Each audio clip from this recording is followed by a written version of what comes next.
next Wednesday, is the feast of Father Jules Chevalier, MSc, who is our founder.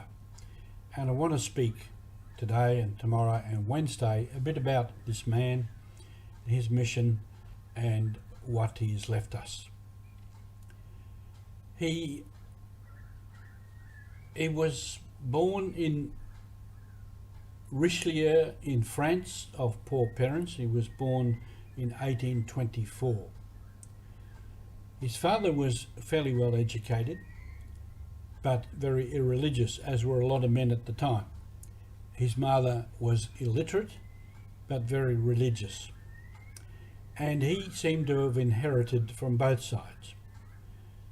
He could read and write, and one way or another he got a good education, and he got religious devotion and commitment from his mother. I want to put up for you now a picture of Jules. There are three pictures of him together. One is a young man, one is an old man, and a couple of other different times of his life. And following from that will be a picture of the Basilica at Issoudun, where he began his work to found the religious congregation and where he eventually died.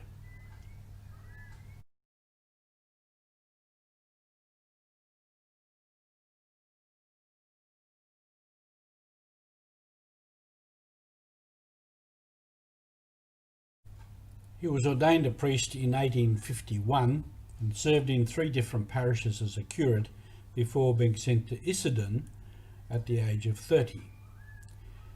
And there, with another priest that was with him, he founded the Missionaries of the Sacred Heart in 1854. Pope Pius IX officially recognised the congregation in 1869. Father Chevalier also founded the Daughters of Our Lady of the Sacred Heart in Issoudun, France in 1874. It's a sister congregation to ourselves, and who were to work closely with us over many years. They followed the priests and the brothers shortly afterwards, sending out forces. Chevalier sent missionaries to the South Pacific islands of Micronesia and Melanesia, where we had the mandate, in 1881. And from a small number of men that he had in France, he sent 4 missionaries, leaving only a few left in France. The missionaries arrived in New Britain in 1883 and in Yule Island in 1885. He sent sisters shortly afterwards to follow the priests and the brothers, and they sent 4 out of 6 sisters to the missions, leaving only 2 sisters at home in France to continue the process of formation for new sisters. He also founded the Missionary Sisters of the Most Sacred Heart of Jesus, or the MSc Sisters as we know them now, in 1899 in Germany. So he was committed to mission and spent a lot of time and effort to send people out to the missions. He died in October 21, 1907 in Issoudun.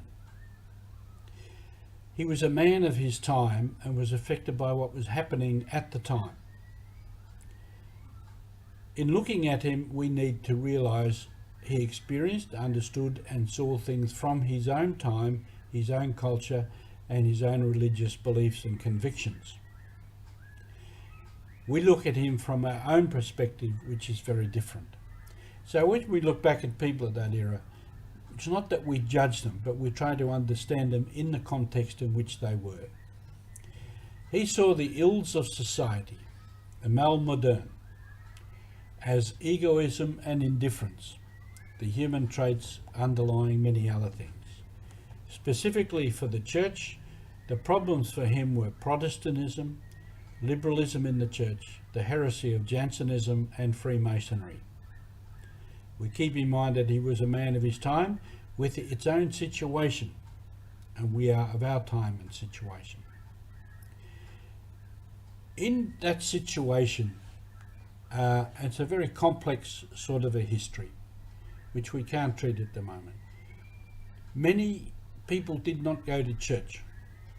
Many people did not believe. Many people had no time for the church or for God.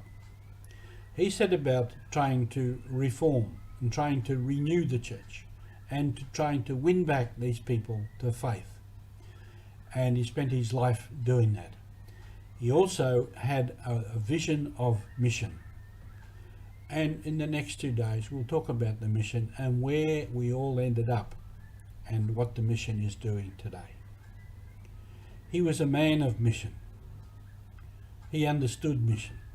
He was convinced, he had faith, deep faith, and he went about trying to follow the will of God, what he saw that Jesus Christ was trying to do with him, and trying to achieve what God wanted.